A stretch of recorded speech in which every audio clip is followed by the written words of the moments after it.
Hey guys, Stephanie here. So in this video, I'm going to give you guys just a few updates and then talk about kind of where I've been hanging out and what I've been doing lately. It's been slow here, but I've got a couple of shed updates, just some quick videos to show you guys. And we got John his electric bike over to him. That was a while ago. That was a couple of weeks ago. That, if you're not familiar, John is the gentleman who was evicted very poorly. We were raising funds for him for a long time ago, and we got him a tiny house built out. I will give you guys a tour of that next week because we're getting all the furniture put in.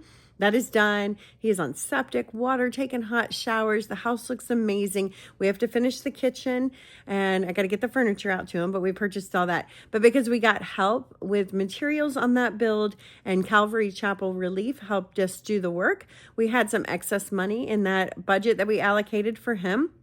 We were able to get him a electric tricycle. That's super beneficial for him because he's way up in the mountains. He was walking over 5 miles to a general store to get supplies, and he can actually work and do construction. He was the one with the brain injury, so he can't drive due to balance and other disabilities, but he can work. He does construction and things like rebuilds, remodels, and he works 4 miles up the mountain at this little compound with lots of cabins. And so that gives him a way to have a little freedom, have access to get to that store without having to walk 5 miles or access to get to work. So he was so grateful. It was so fun to watch him get on his bike. And I've just heard he's like zooming all over the mountain and just having the best time. So that's the update on John. We will have I'll give you a full house tour from his after we decorate it. That should be next week. We are also going to IKEA to get started on 2 full kitchens for our tiny homes that we're working on. We've got 3 sheds that are being worked on right now.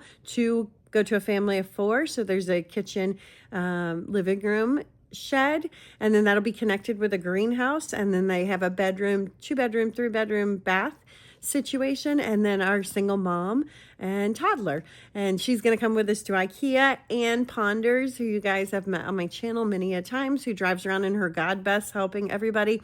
She's really just partnered behind a lot of these families.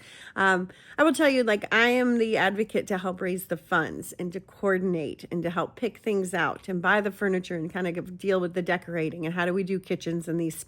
And then I do build relationships with the families. I've become very close to the people. And Anne has kind of come in behind us and really helped with the solar. She understands all about solar, which I don't, because these are off-grid situations. And so she's helping with the solar. She purchases things that they need to just fill the gaps, like for storage or just having a better table situation or whatever it may be. And she really has been an amazing asset because she like just went out and saw one of our families and had coffee with them, got to know the situation of where these homes are going and got to put eyes on it, where in my schedule, I wasn't able to do that. So it's been really fun. And I'm super excited to spend the day with our single mom, her adorable little toddler, if she comes with us.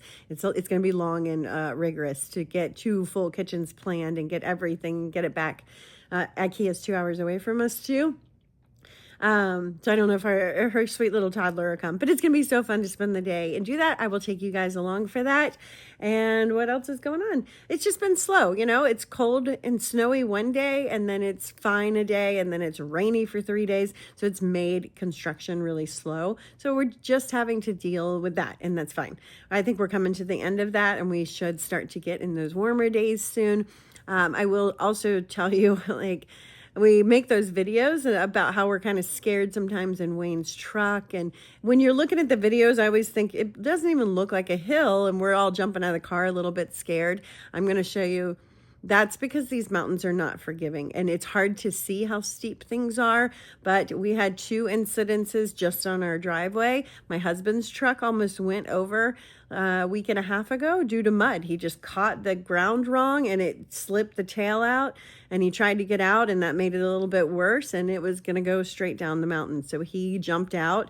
Thankfully it stopped and we had to get a tow truck to get that out. And then my son, we weren't sure how bad. You just never know because everything can be open in town, like in Asheville or at their college, because it's not bad there. And so he was going to check our driveway. And the next thing I know, I hear screaming that the car's going off the side of the mountain. My daughter could see it from her window. But he jumped out. He was fine. He was trying to actually hit the house because the brakes locked up and it was just sliding on ice, and he was just going to bump the wall or the house. But the car, you know, when you're on these hills, it just was going like this. And thankfully because it could have fallen about 300 feet straight down into the valley if it was nosediving, but it fell sideways and landed on some trees. So we're working on that. It's still out there actually in the trees. But that's why we're always like a little cautious, because one wrong little catch, and even if you guys can't see it in the videos, even with my car, in the video you'll see it doesn't look very steep, but if you're here standing, it's like straight down. You know, it's nothing you can even walk. Like my husband had to go down there to turn the car off because it was still running, and you know, it's hard to even navigate going down to the car. So it is very steep. So that's why we're always like a little cautious when we're delivering these sheds and get a little bit scared. But I hope you enjoy this video. Just giving you some updates. More to come. We've got our Barbara O'Neill event in Mills Spring on March 18th through the 22nd. I will be there. I will have a booth just sharing all the ways I grow food, and I will be there as a content creator if that's something you're interested in. It's going to be an amazing event. It's the Sustain Me event after her book. I will put a link to that below and a link to everything else I mentioned. Thank you guys for all your support. We're still doing these tiny homes because you guys keep showing up and helping us fund this project. And I had always said, as long as we have people who need them and the money to do it, that I will continue to move forward. And so that is where we are at. We are working on some amazing things, and I will keep you guys updated. Hey friends, so we're back inside. We're obviously homebound today. Nobody's going anywhere. We'll get the car handled when we can get the car handled. But I wanted to show you guys a couple of things.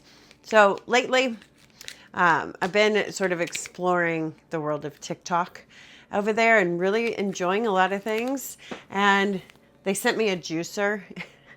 And you're going to have to go watch the video over there if you want. I'll drop my TikTok below because it's more of my personal page. It's definitely more me than alternative homesteading. Look at this, guys. The most incredible juice. I'm not going to say this one's perfect. It definitely left wetter pulp than my Kuvings. But this is almost $500. This is like $60-something. I'm just totally blown away. I feel like I've been hoodwinked, and we've been paying like 10 times what we should on everything lately. And I had the same experience with barefoot shoes. So you guys know I'm a barefoot advocate, and I only work out in barefoot shoes for mobility and health and wellness. I really believe in that.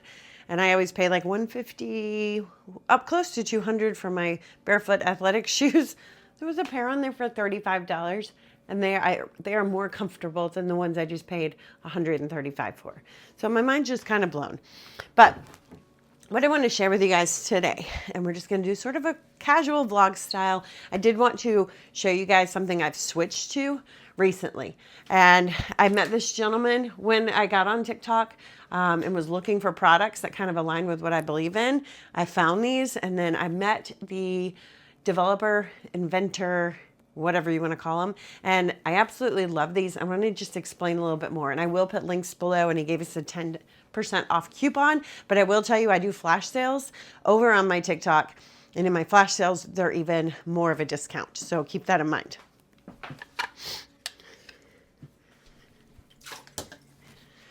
So this is the Sprout Spout. And so this perfectly aligns with alternative homesteading. How do we grow our own food, the most nutrient dense food we can at home for the lowest cost, easiest methods, right? That's what we're always talking about here.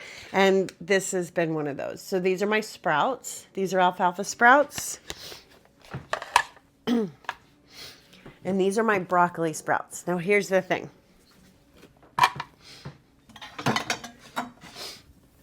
I was recommending, and I've had a link to this, the forages, to this one for a while, because it was the best we could do. it drained upside down, and I really liked that because of the murky smell and kind of the murkiness of sprouts. This was helping to keep all water off of them, so if they sweat, it was draining down. It was like the best I thought we could do. I kind of feel bad. Like, I don't want to talk bad about this company. It's just, there's no comparison. And I didn't know that until I knew it. There is no comparison between a glass jar system and the Sprout Spout. And let me tell you why. And I've just been really, really, really blown away by this whole thing. For one, and I was talking to the inventor, Daniel. You can go follow him over on TikTok as well. He has tons of helpful information. But I was on my lives and I was telling people he designed this for broccoli sprouts. And I was saying that before I met him. And then I met him and he's like, I designed it for broccoli sprouts. So I was like, I know. And it's because of airflow. So a glass jar, no matter what you're doing with a glass jar, there's a couple of problems. But again, like this is all we knew. And this is all, I had this in my stainless steel one. So I've been just kind of using both to try and make everything work. But I will tell you, I have not had broccoli sprouts that taste good. They always have a terrible smell. And that smell just kind of messes up how they taste. And so when I saw this, I was like, oh my gosh, it's the only system I've ever seen that has airflow. Air can go in. It has room to go through. And we've got this big stainless steel disc at the back for it to come out, right? The glass jar systems, this one's upside down. Air cannot get in there. And even in the ones that you do this way, we are still limited because air moves through space, right? It doesn't bend corners and do what we want it to do. It's kind of moving through space and we have to capture it where it's at. So when we're holding a jar like this, and the air's flowing this way, it's not really gonna like turn a corner, go in there, swoosh around, and then come back out for us. It just doesn't work that way. So you get smelly sprouts. I also learned through this whole experience that glass does not hold heat and humidity properly. Like this is cold to the touch. And actually, guys, this smells like that sprout smell still. And I have not sprouted in this in weeks. Where this one is a food grade plastic, and you see that greenhouse effect in there. The plastic, I learned, holds heat and humidity properly. So we get that greenhouse effect so that you get proper seed germination. So I kind of went into a deep dive into all this information once I found this. Where glass, what's happening is you're not getting complete germination. We're not getting that airflow. And so you're getting sprouts, but you're also then getting a lot of seeds that are spoiling. They're getting soft and new. And that is what's causing so much of that smell, as those seeds that didn't germinate are rotting and you're not having proper airflow. If seeds don't germinate in here, first off, some of them will germinate later, which I've noticed. And that's common of seeds. Some things pop out really quick and some just take a hot minute. They're not going bad in here because of that airflow. And then ultimately we are getting germination. So let me show you how I use this one. So, I apologize because I have been recommending this one. I have taken that down. I did not, it was the best we could do, but there is no comparison, guys. No comparison at all. This thing is incredible. And if you can sprout broccoli sprouts, you can sprout anything. So you can sprout anything in this. He even has a mixed seed blend of broccoli, radish, lentil, mung bean, and broccoli, alfalfa. And you would never, that in this jar would be like a muddy mess so fast. It'd be so disgusting. So really incredible.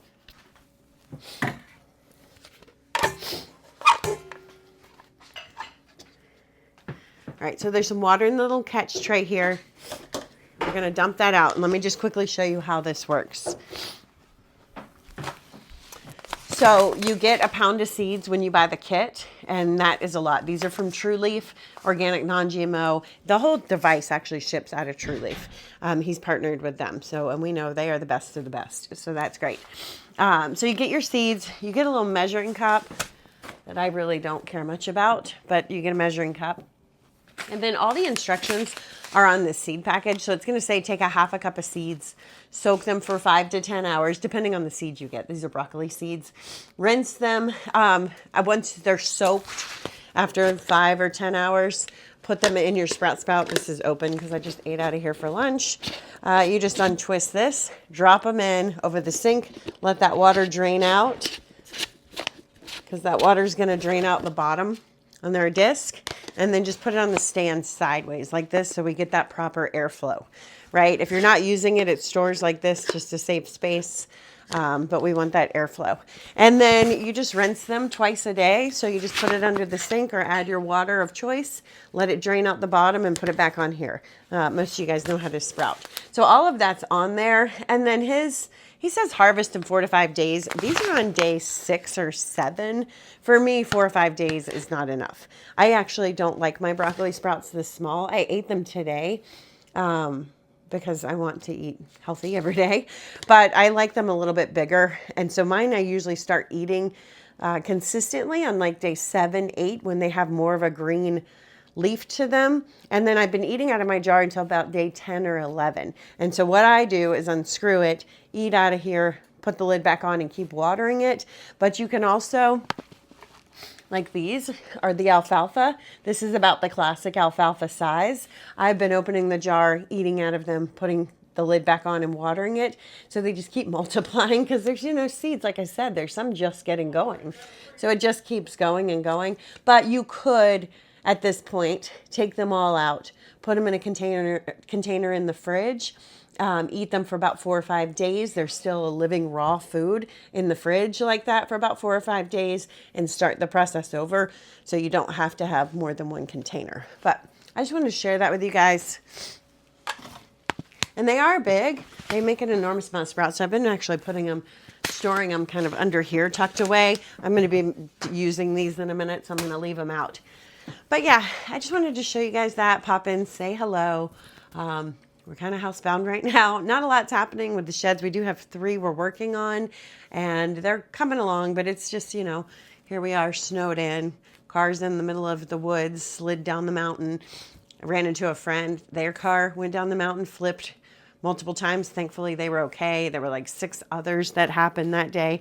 So we're just laying low. I'm ready for winter to be over. I'm ready.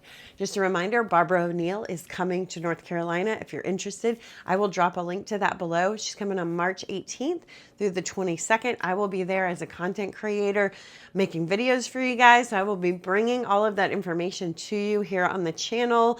And then I will also have a booth there if you want to just see some of these things in person. I'm just going to bring my favorite toys for growing food in any space. All right. Have a blessed day. I will see you soon. And cheers. So who knew? A $70 juicer actually works.